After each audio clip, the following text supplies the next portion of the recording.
Just for that, I'm gonna spend my whole childhood eating what I want and doing drugs when I want. Whatever, I do what I want. Like athletes and rappers, YouTubers that have a sudden rise to fame and money may fall for the same financial pitfalls of debts and liabilities.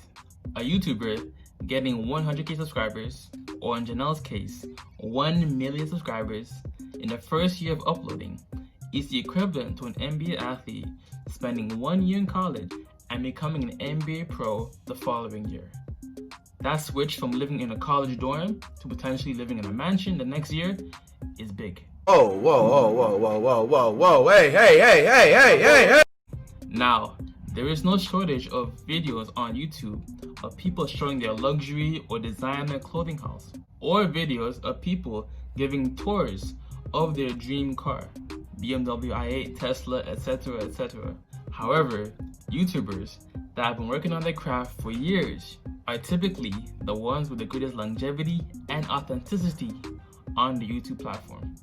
Not getting a substantial amount of YouTube generated income for years forces one to manage their finances well. Having a full-time job or some type of job while making content consistently, it takes a lot. As opposed to starting YouTube young and having a safety net of parents who are taking care of the bills for you. And by the time you are of age, or 18 or maybe older, you are popping, quote unquote, on YouTube. Just for that, I'm gonna spend my whole childhood eating what I want and doing drugs when I want. Whatever, I do what I want. So, if you've been in the YouTube trenches for years and you begin having 4 to 5 figure months on YouTube. Oh, Lord, you got money. He got money. Get it all for him. You'll be better equipped to handle the influx of money, especially PSA, given the fact that the income is not fixed. There is no guarantee that you'll make the same amount of money or more the following month. You may even take a pay cut the following month. This phenomenon is most exemplified in the what I spend in a week type videos on YouTube. I'm scared to look at this receipt. That was $95. Got a long week ahead of us. I don't want to change what I would actually spend every single day for the sake of this video. I just want to be super raw and real, and obviously I think I am spending a lot of money. But without further ado, let's see how Jennelle spends her money. This is Jennelle, and I am 21 years old. I am a newly minted YouTuber living in my refurbished van in California. Last year, I made about $30,000 at my day job, but I recently resigned to do YouTube full-time. My YouTube channel went viral, and I'm lucky enough to be making a full-time income off of that. Right. The big thing is the fact that you have your job.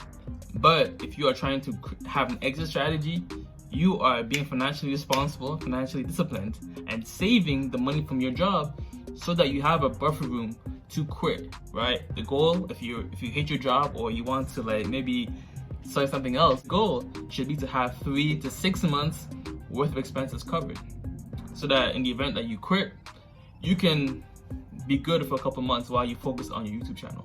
And the big thing about YouTube that I've noticed based on my own history is that videos that are posted today may not get traffic or traction for 2, 3, 4, 5 months.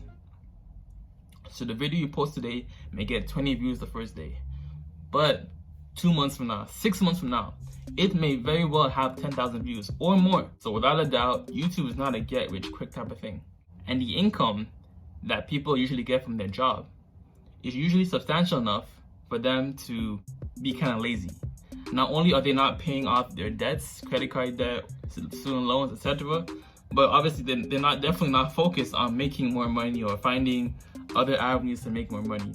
And if you are someone that's looking into making more money, first have a look at your backyard and see if whether or not you are actually living at the bare minimum that you can possibly can and aren't splurging on various things. I mean, money changed to me. Shit, 65, you heard me? What's your money on your shoes for? I mean, I walk to the money.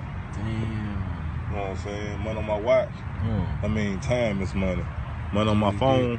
I mean, I talk to the money. Money on my chain. I mean, the money hang with me. Already. Money on my hat. That mean money on my mind. Money on my gray bandana. Yeah. That mean the money on my mind. Money on my Kool-Aid. That mean my money sweet. Oh yeah, G. What is on your shade, boy? Shades, I mean, I see the money, you heard? I just thugging, you feel me? Just chilling. I have $0 in credit card debt. I pay $100 a month in car insurance and $200 a month in gas. I pay $5 a month for water, $0 for electricity, and $400 a month eating out. I never really shop for groceries. This is my van. It was originally an ugly green color, but I got it painted baby blue because that's my favorite color. I bought the van on Craigslist for $2,500. Currently, the van has 122,000 miles.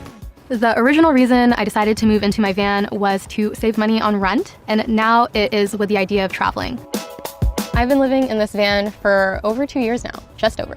I posted my first YouTube video about 2 months ago, and within a month, I got 1 million subscribers, and it has just been insane. I would have never expected for my channel to grow this fast. I know there has been a lot of speculation regarding the growth of my channel, and I just want to say to all the naysayers that the growth of my channel is organic, and I filmed and edited and uploaded a video like every other YouTuber. The YouTube algorithm picked up my video, and I have just been enjoying this ride.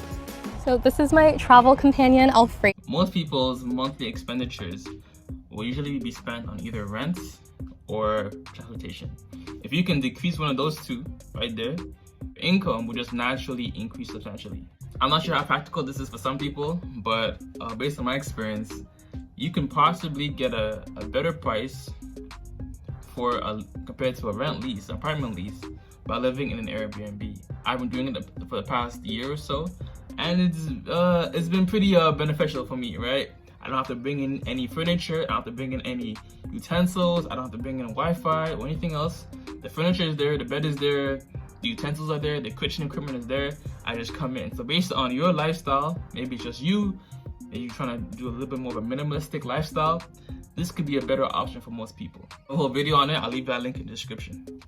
And he is just my best friend. I got him at a reptile expo in Northern California for $325. I decided to get a snake instead of a dog, which is what a lot of other van lifers have, because he's just so low maintenance, and I kind of need my space and he kind of needs his, so he was just the perfect pet for me. So Alfredo eats a mouse, well now he's moved on to rats, once a week, and that adds up to be about $12 a month. My morning routine usually starts off around 6, and I do some stretches, and then I say good morning to Alfredo, and then I immediately leave the van to go find somewhere to pee. Whenever I have to use a bathroom, I just use any of the neighboring establishments where I eat, or at like a library if I'm working on some projects. In an absolute emergency, I do have 2 emergency pee bottles. I would show you, but I went camping last week and I didn't have a chance to empty them out. But they're cute, they're pink and sparkly, and kind of make it a little less gross. Every day I try to do something active, whether it's hiking or surfing or just taking a jump in the ocean. My favorite thing about living in a van is having everything I need with me at all times. My only complaint is that I spend $45 a month on my gym membership, and that is where I shower because I don't have a shower in my van. I probably spend most of my time in the van in the driver's seat. This is my iconic fluffy steering wheel cover. I got it for about 15 bucks on Amazon, and I absolutely love this thing. The only downside is that it leaves lint literally every— I'm in Canada, bro. I don't know about van life in Canada, fam. Van life in Canada? I've seen some couple van life videos in Canada, but like, yo, I don't know how y'all be doing that shit, fam.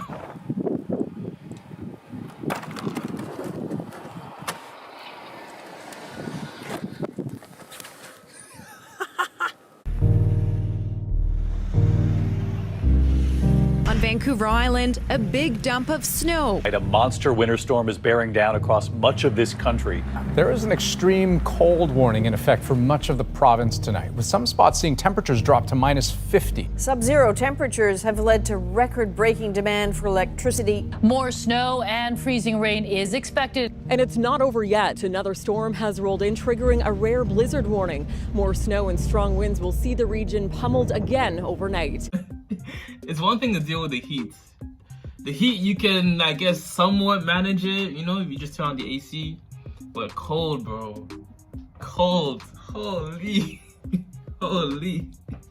Or a pro tip, right? If you are someone who lives in a cold weather environment, if your heater is usually at 22 degrees, or let's say you're not from the UK or Canada, and you're in America, I don't know what it is in Fahrenheit, but whenever you leave your house, lower your heater to a lower degree. So if it's usually at 22, lower it to 17 or 18 when you leave the house. As a result, the heater is not going to be running as high compared to when you're home, right? And as a result, you will save more money on your heating bill, electricity bill, all that stuff. And definitely unplug all the outlets in your house that you don't need. Why is your iPhone charger still plugged in? Why is the laptop charger still plugged in? Unplug all the unnecessary things in your house, like non-major appliances, and that will also save some more money on the electricity. PSA. But it's worth it. I actually find it easier driving a bigger car. I feel a lot more safe and secure being higher up off the ground. Up here, I have my FM transmitter, and this is how I'm able to listen to my jams while I'm driving. I could have just replaced the whole stereo system, but this was only 17 bucks, and it does an amazing job. And I always keep my coffee mug up here because late night drives require caffeine. And just a couple of my— Oh yeah, as a YouTuber or content creator, whatever you want to call yourself, content creator, always take receipts, always take pictures. Usually what I do is if I get a haircut or if I buy something like related to the content of the videos, or I use it in a video, I take a picture of it or screenshot it, send it to myself as a business receipt, and then it could potentially be a tax write-off when I talk to my accountant, right? So any little expense you do for videos or whatever you buy in your videos that you use as a review or something, take note of it, email it to yourself, email the picture to yourself in your business receipts, make a folder for it, and then by the time it is time to do your taxes, you will have hopefully a lower tax bill. Right? That's another pro tip. Obviously, you'd have to register your business as well, like as a sole proprietorship or incorporated, whichever one best suits you. In order to get those tax write-offs or deductibles, you definitely have to have your business incorporated or self-proprietorship, right? Simply just put, like for me, my company name, quote unquote, is Flip the Script OCS Incorporated. So make the name for you, and also it helps you with liability and stuff like that in case someone wants to sue you for any type of expose video. My daily essentials, which include my hair pick, my kazoo, which explains why I'm still single. In here, I just keep some quarters for laundry and parking meters. In this little compartment, I just keep a notebook if I have any ideas I want to jot down really quickly, and some perfume. And up here, I have all my light switches for the back and my extensive sunglass collection. This is my kitchen/living space. I feel like this type of lifestyle definitely grounds you. It'll be hard for her to like really, if she continues to live like this for the most part, or it doesn't go too, I don't know, just based on the vibe I'm getting and obviously the unorthodox route she's taken, like myself living in Airbnbs, it'll be hard for someone to overspend or buy too much stuff, right? Because if you buy too much stuff, you have less space in your van, right? And then if you live in an Airbnb and you buy too much stuff, it makes it harder to move from place to place, right? Like me, everything I own can fit inside of a car, right? So it makes you more cautious of buying too much. Stop doing that. Stop doing that. Stop doing that. Stop doing that. Stop doing that. But in spite of it all, you've never really been able to stop doing that, have you? So I feel like in her case, it's a bit more of a unique situation. But for most people who do get that instant result, so to speak, in terms of YouTube success, they're unlikely to be this frugal. My van is about 70 square feet. I did remodel my van myself. There used to be 2 captain chairs right here and everything was carpeted. So I ripped that out by myself and laid this vinyl flooring and made it my home. Renovations in total, including the outside paint job, cost about $8,000. My tips to anyone who's trying to renovate a van is to really plan out what you're gonna do before you do it. I am a measure once, cut twice kind of girl. Don't be like that, you will waste a lot of money. I would describe my design aesthetic as like pink and girly, and I love bright colors, and I really try to incorporate that into my home. I try to lead a sustainable lifestyle. I use washcloths, reusable straws, reusable cups, and just making those little changes do make a difference. The van does have solar panels on the roof that charge the main battery, and I installed them myself. The solar panels were $180 each, and I have 3 of them. This is my kitchen sink, and I built it in unison with Alfredo's terrarium. And my sink is just this bar sink basin with a Valterra hand pump and my little silicone sponge. You just pull this lever back and it pulls the water through. I have a 64-ounce hydro flask that is filled with water. I never really use that hand pump because it's annoying. And you can never really like wash your hands properly because you always have one hand pumping. My main source of water is this 7-gallon water tank, and I always put drinking water in there, so I always have water with me at all times. I fill up that 7-gallon water tank about once a month at just your local grocery store. Some of them will have a refillable water station, and that's where I get my water from. I ordered these tiles on Amazon, but they ended up just being stickers. So in order to waterproof them for my countertops, I just poured some polyurethane over them. I don't really cook that often, but these are the 2 kitchen appliances that I have in the van, and it's the Jetboil Minimo, and this is just a backpacking stove. I've only used it a couple times to make ramen, and it didn't go so well, so that's why I don't cook. All you need— Living in a van, bro. I can see it, but it's a big hassle. Maybe because I also don't have a car, or I don't have my G1. I have to take my G1 test again. But I prefer like living in an Airbnb. Just having a little place to yourself, or like a private room, I feel is more manageable, especially in the cold, right? Especially in the cold. Summer, like warmer environments, you can kind of make it work. But like in New York, Canada, I don't know about all that.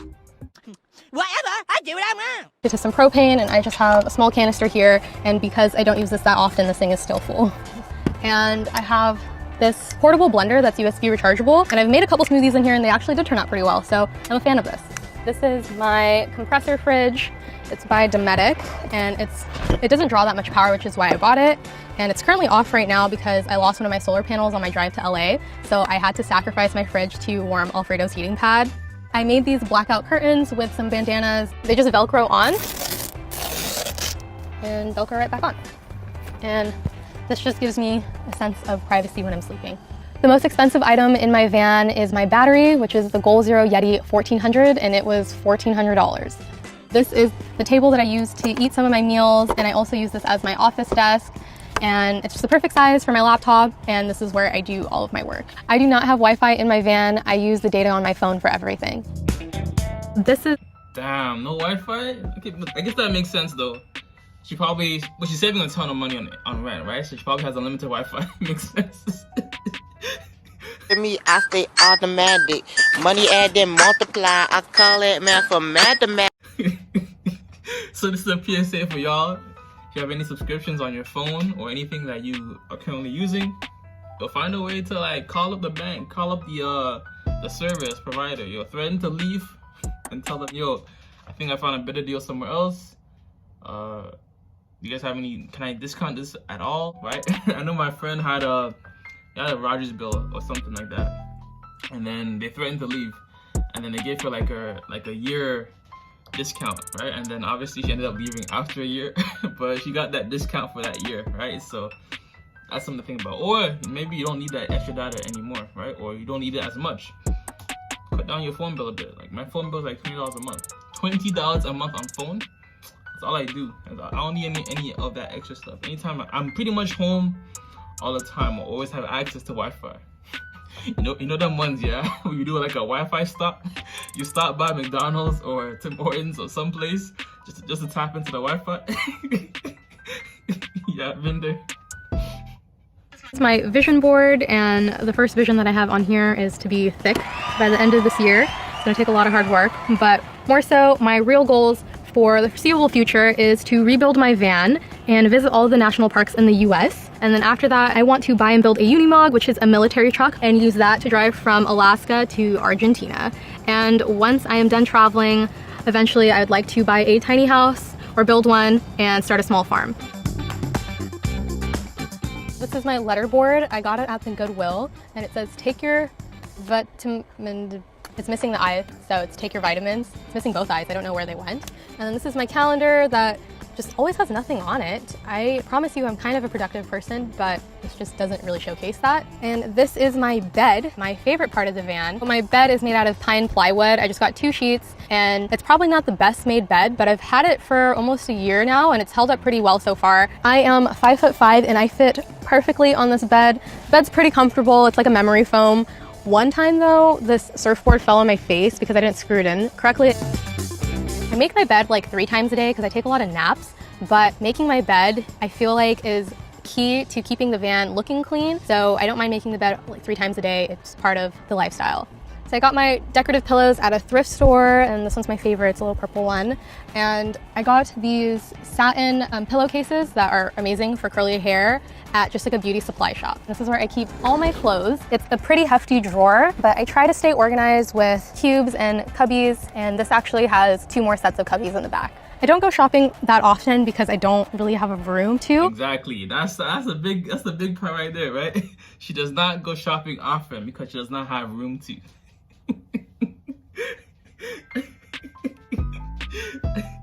Our wardrobe typically expands to meet the space allotted. The more space you have, the more likely you are to spend more. I think I have like 3 pairs of shoes to my name. 1 dress shoe, 1 regular shoe, and 1 pair of boots when it's snowing and stuff and it's cold. Right? So the biggest hack I can give people when it comes to like spending or buying new stuff is, did you have intention of buying this regardless? So if you had intention of buying these pairs of shoes or these pairs of Nikes and they give you 30% off, you in fact did save 30%. But if you're offered this sports jacket for 50% off, and you had no real intention of buying it, or you already have a similar item to that, you did not save 50%. You spent 50% more than you normally would have, right? That's just a mindset shift to think about. If I haven't worn something in more than 3 months, then I try to sell it. I do laundry about every 2 weeks, and I go to the local laundromat. That's a good thinking, right? If you haven't worn something in 3 months, you sell it or you donate it. Top tier, bro. Top tier. Here are some of my favorite clothing pieces. I have this vest that was made in Guatemala. I got this at a thrift store for $6. These are bell bottoms by Free People. I also got these at a thrift store and they were $25. One of my favorite tops is this vintage denim top with embroidered flowers on it. When decorating my van, my #1 cost-saving tip is to go thrifting. Buying secondhand is always more sustainable. I got this at just a local art festival and I felt like it fit the vibe of the van. And this can even be applied to electronics, right? Buying used or refurbished or secondhand electronics from authorized dealer, definitely another way to save a ton of money, right? Buying instead of buying the new iPhone 2020, buy it a year later. Buy it a year or 2 later. You can either buy it from Amazon, and we know Amazon usually gives you top quality customer service, or if you do end up buying an iPhone or trying to get an iPhone from Kijiji or Craigslist, take them to the Apple store, right? And then Apple will verify the battery life, whether or not the phone is blacklisted, or whether or not there's any other damages on that phone, right? You just go to the Apple store, just like, I want to verify the authenticity of this iPhone. Tell the seller to meet you there. You give it to the iPhone employee or the Apple employee. They'll test it out, and once it's been verified, then you give the seller the money, right? I remember trying to buy an iPhone from Kijiji before, and I was very like shaky, very like hesitant, right? So having that third party or Apple themselves verify the iPhone makes it easier, and definitely you save money. I have some string lights throughout the van. I always like to turn these on when I'm just like reading and just trying to unwind. They run off battery, and I have this remote that runs all the string lights in the van. You can set them to different settings. Sometimes it looks like Christmas in here year round. I think they just add an extra vibe to the van. I keep my little remotes on Velcro behind my bed, and this is just an easy way to keep everything organized and so that I don't lose little things like this. This is my teddy bear. This looks like a murder scene. And sometimes when it's cold, I like to have him on the bed and just have something to cuddle up on. I have a pretty good relationship with money. I live pretty frugally, and I know that money comes and goes. My advice when it comes to money is to live within your means and only purchase things that serve purpose. That's top tier. I definitely feel like she's more of a unique case, given the fact that she's already living a somewhat unorthodox or frugal lifestyle. But many YouTubers or content creators will not only get lost in the sauce of the money, but also the fame, right? You imagine you not only are you wealthy, but you're also famous low-key in a way, right? Or in a sense. So in many cases, the YouTuber that has a sudden rise to fame may start to see a dip in their YouTube AdSense. It may not be hitting right for the past couple of months, and as a result, they can't fund their lifestyle. But the thing with YouTube is that you still have the audience. This is where many may start doing shady sponsorships or inauthentic collabs with other people in the desperate need for money. The great philosopher Chef G once said, rather the fortune than fame, because you can get fortune without all the fame. Know a good team, rather the fortune than fame, but you can get fortune without all the fame. Think about it, think about it. The great philosopher Chef G once said, rather the fortune than fame, because you can get fortune without all the fame. So, for you and I out there, appreciate your struggle, appreciate the grind. The grind right now that you doing, uploading videos that don't get a lot of views or barely do numbers, prepares you by the time you are getting 4 or 5 figure months on YouTube, that you don't squander that period of money or that time money. I remember as well, just because you make 5 figures one month does not mean it'll be consistent each successive month, right? So when it comes to spending, I said it before, I'll say it again, but when you buy stuff, ask yourself, when I buy this, will I make more money?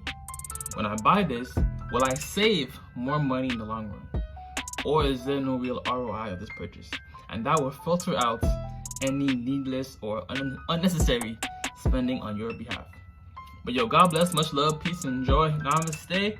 Always remember, if it doesn't feed you, don't water it. And too much of any good thing is good for nothing. While you're here, watch my past video right here on how minimalism could cure your shopping addiction. Or watch my other video right here on how you can lower your utility bills substantially and save almost 50% off on your electricity, water, gas, etc., etc. Watch those videos right here. Okay, flip the script. I'm out. Deuces.